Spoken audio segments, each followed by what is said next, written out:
Simone Hargrave stirred from sleep as the first hints of light filtered through her curtains, casting a soft glow across her bedroom.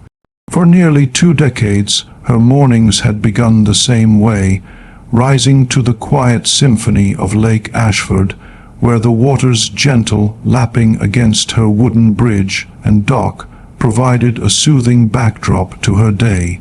The bridge, a sturdy structure of weathered planks and nails, stretched from her backyard down to the water's edge, where her small boat bobbed peacefully. It was more than just a pathway. It was a repository of memories, a tangible link to her late husband Thomas and the life they had built together. On this particular morning, however, something felt off. Simone padded to the kitchen in her house shoes, her routine pulling her toward the window that overlooked the lake. She expected the familiar view, the glittering expanse of water, the bridge leading to the dock, a scene that had anchored her through years of joy and sorrow. Instead, her eyes met a devastation that stopped her heart. The bridge was gone. In its place lay a jagged scar across her lance, splintered beams, broken posts, and a chaotic pile of wreckage partially submerged in the shallow water near the shore. The destruction was stark, the clean cuts on the wood suggesting deliberate sabotage rather than natural decay or accident. Her hands pressed against the cool glass, her breath fogging the pain as she struggled to process the sight. "No," she whispered, her voice barely audible. For most, it might have been dismissed as mere property damage, but for Simone, it was a profound loss. That bridge was where Thomas had stood on their first day in the house, hammer in hand, grinning widely as he drove in the initial planks. "This lake will keep us young," he'd said, his eyes sparkling with optimism. It was where their grandchildren had dangled fishing lines, squealing with delight at their first catches. In the years since Thomas's passing from a sudden heart attack, the bridge had become her sanctuary, a place of quiet reflection where she could feel his presence in the creak of the wood and the ripple of the water. Tears welled in her eyes as she stepped outside, the damp grass cool under her feet. The air was crisp, carrying the faint scent of the lake, but now mingled with the sharp odor of freshly sawn wood and disturbed earth. She approached the shoreline cautiously, her fingers brushing against a jagged board that had washed up. Splinters pricked her palm, drawing tiny beads of blood, but she barely noticed. The cuts were too precise, too intentional. This wasn't an act of nature or negligence. Someone had orchestrated this. Her mind raced to the culprit, Gerald Wexler, the HOA president. Tall, with graying temples and a perpetual air of superiority, Gerald ruled the Lake Ashford community with an iron fist, cloaked in pressed polos and procedural jargon. He had clashed with Simone before, particularly over his ambitious lakeside resort project, which he touted as a boon for property values, but which she saw as an unnecessary drain on residents' wallets. Simone had been vocal in her opposition, voting against fee increases at every opportunity. She wasn't alone in her dissent, but her outspokenness had made her a target. As she stood there, absorbing the ruin, her neighbor Ruth Callan emerged from her back porch, clutching a mug of coffee, her robe fluttering in the breeze. Ruth squinted toward the water, her face creasing with concern. "Simone, Lord have mercy, what happened here?" she called, shuffling closer. Simone turned, her voice trembling but resolute. "Gerald happened. Who else could have authorized this? Trucks in the night, tearing it down while I slept, like thieves." Ruth shook her head, stepping nearer to survey the damage.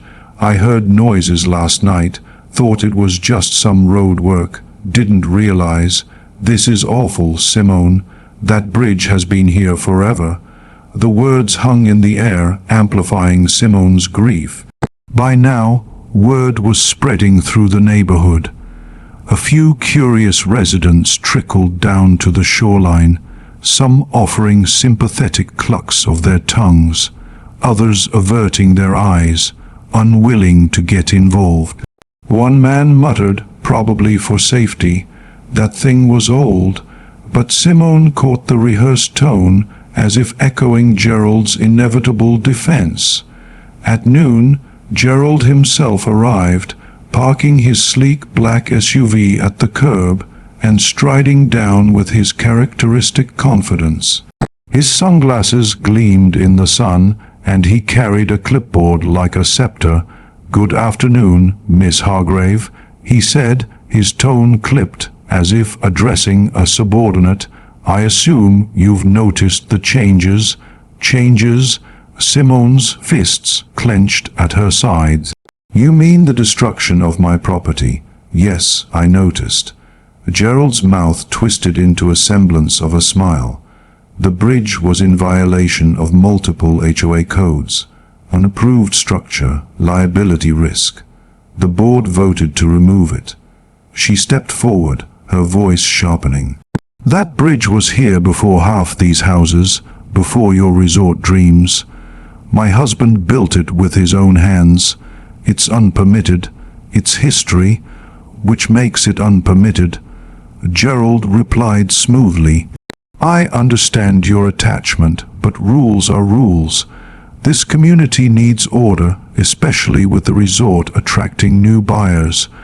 Ruth crossed her arms defiantly. "That's not right, Gerald. She's lived here longer than any of us. That bridge hurt nobody." Gerald adjusted his sunglasses, unfazed. "I won't debate it here. If you have complaints, bring them to the next board meeting." He turned to leave, dismissing them. "You think you can take whatever you want just because you sit at the head of a table?" Simone's voice cracked through the air. He paused briefly. "I can enforce what's necessary. Enjoy your afternoon." And with that, he retreated to his SUV, leaving Simone amid the debris. She bent down, picking up a waterlogged plank, its weight heavy in her hands. The lake shimmered indifferently, but inside her something ignited. Gerald had underestimated her resolve. As the gathering dispersed, Simone's thoughts turned inward, recalling the community's undercurrents of resentment toward Gerald. If you asked 10 people in Lake Ashford about Gerald Wexler, you'd get 10 shades of irritation. He had arrived 15 years ago from Dallas, flush with cash from selling his auto parts chain, and quickly seized control of the HOA. Elections were formalities. No one challenged him. On the surface, he was the model resident. Impeccable lawn, approved paint shades, spotless vehicles. But beneath lay a control freak who fined families for minor infractions, like the Alvarez's recycling bin left out during a family emergency, or forcing the Dunhams to demolish their garden shed for not matching community beige. Gerald saw himself as a guardian, enforcing rules to ward off chaos, but residents whispered of his self-serving decisions, how every enforcement aligned with his tastes or gains. The resort was his crown jewel, a $1.8 million vanity project of event halls, marina, and landscaping that drained fees while promising prestige. Simone had opposed it fiercely, her calm voice cutting through meetings. "We came for peace, not noise and traffic." Gerald smirked then, as he did now in her memory. Peace doesn't pay the bills. Ruth, sitting with Simone later in the kitchen, shared more stories. "Remember the Perkins boys' pickup? Gerald voted it off the lot for ruining the atmosphere. He underestimates people like you, Simone, thinks quiet means weak." Across town, Gerald sipped bourbon in the resort lounge with allies, chuckling over the bridge. "Necessary," he said, "liability waiting to happen." But his eyes were cold. This was about dominance. Simone's life before this upheaval was one of quiet richness. Born in Shreveport, she moved to Texas with Thomas for his engineering job. Lake Ashford was their haven, the house modest but perfect with its sunrise view and water access. The bridge was their first project, a symbol of their shared dreams. After Thomas's death, it became her lifeline, where she fished, reflected, and felt connected to him. Ruth saw the toll. You've been through enough. Losing Thomas these fees, he hit where it hurts. Thomas said not to let people like Gerald rent space in my head. Simone replied, but this, it's punishment for saying no. As the afternoon wore on, Simone sat by the shore in her folding chair, staring at the ruins. Her father's words echoed, silence is a choice, baby girl, and sometimes it's louder than words. Her gaze drifted to the dam at the lake's southern end, a structure she'd rarely considered. Thomas once mentioned a clause in their deed granting rights to it. Strange little thing, but who'd need it? The idea seeded itself. Gerald had stolen her peace. Perhaps she wasn't powerless. The HOA meeting was called urgently that afternoon at the community center, a squat brick building with buzzing lights and folding chairs. Simone hadn't planned to attend, but Ruth insisted. Heads turned as she entered, sympathetic looks mixed with avoidance. Gerald stood at the front, polo crisp, clipboard ready. The meeting began with updates on the resort, security, maintenance. Simone's chest tightened at maintenance. She stood. Before we move on, I address my bridge. You tore it down without notice, Gerald. No right. The room hushed. Gerald feigned surprise. Unpermitted liability. Board approved. No vote. Ruth interjected. Murmurs rose. Gerald's jaw tensed. Safety allows immediate action. It stood 2 decades without issue. Simone pressed. You did it because I oppose your resort. Gasps. Gerald chuckled. Accusation. Personal feelings irrelevant. Why nighttime? Why no appeal? The room buzzed. Simone's voice rose. You run this like your kingdom, but we have rights. You don't bulldoze lives for power. Tension thickened. Mr. Jensen spoke. She's right. No vote. What's next, my deck? Voices clashed. Gerald's composure cracked, cheeks flushing. Enough. Proper channels. And when channels lead to you? Simone challenged. The room erupted. Defenses, accusations. Gerald slammed his clipboard, closed, take it to court. Simone sat, pulse racing. She'd cracked his mask. As the meeting spilled into chaos, the neighborhood felt charged. Walks along the trail brought eyes on Simone. Encouragement from some, whispers from others. Overheard conversations divided the community. Some feared Gerald's order, others tired of his hand. Ruth brought casserole. You made waves, some waking up, others cling to him. Turned it into a monarchy, Simone sighed. Monarchs fall, Ruth said. Gerald called another gathering that evening, information session, on resort improvements. The center packed. Gerald projected glossy photos, future of Lake Ashford, upgrades, assessment, groans, another, investments pay off. Gerald sharpened. Simone rose. Investment means our pockets to your projects. Resort over people. Murmurs agreed. Gerald narrowed eyes.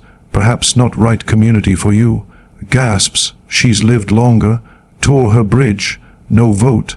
Room split. Chaos. Ruth. He's losing grip.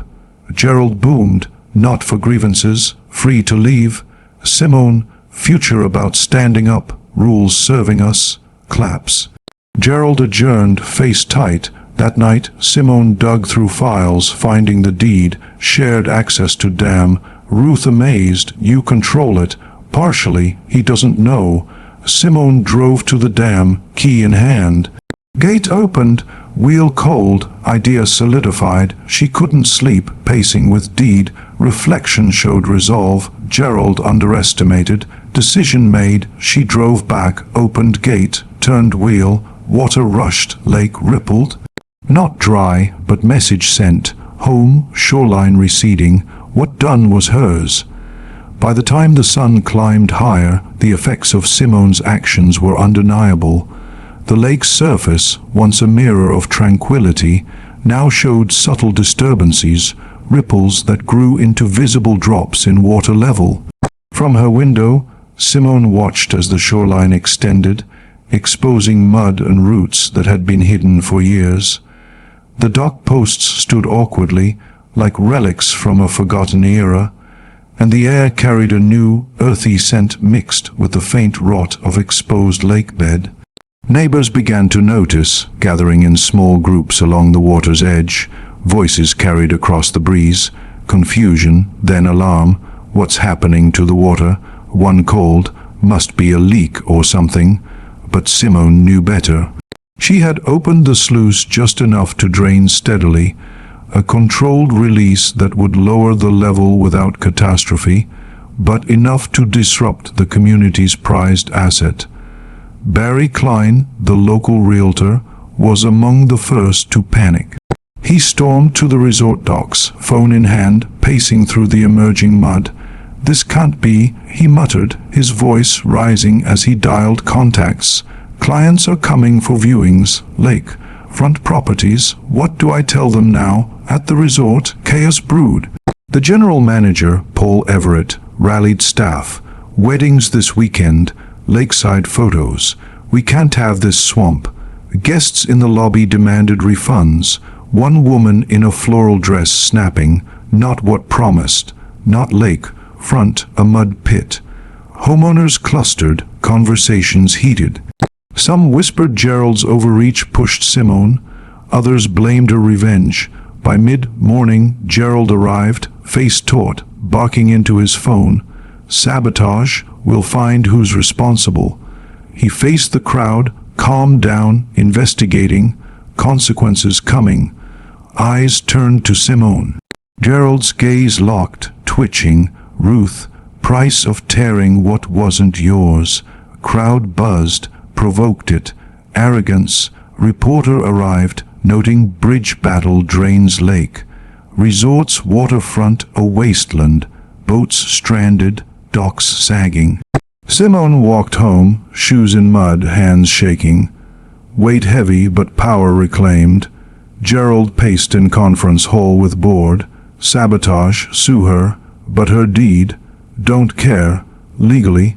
Negotiate, people angry at us too. You think I'm villain, she's circus. Cancellations 23. Meanwhile, Simone with Ruth, paper headline bridge battle disaster. Underdog vs. Tyrant. Barry called, fix this, values drop. Maybe ask why one man so much power. Emergency meeting that evening, atmosphere electric. Gerald, restoring lake legal action. Voice, mean Simone. She stood, deed gave rights, didn't destroy, opened legally. Cost of arrogance. Room erupted, accusations support. Mr. Jensen, about people. Both went far, learn or lose more. Simone tightened, right, consequences broad. Gerald, order without rules, collapse.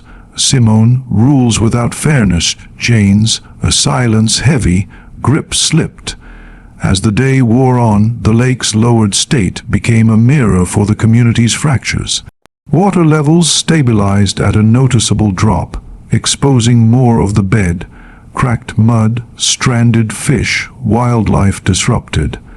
The resort stood quiet, events cancelled, silence replacing activity. Neighbors exchanged glances in stores, wary, whispering. Some avoided Simone, others supported, reminded him not invincible. Gerald faced fallout.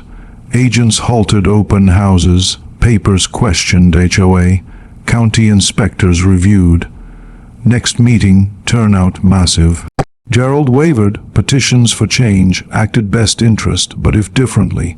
Eyes unblinking, for first time not feared. Ruth, he's done.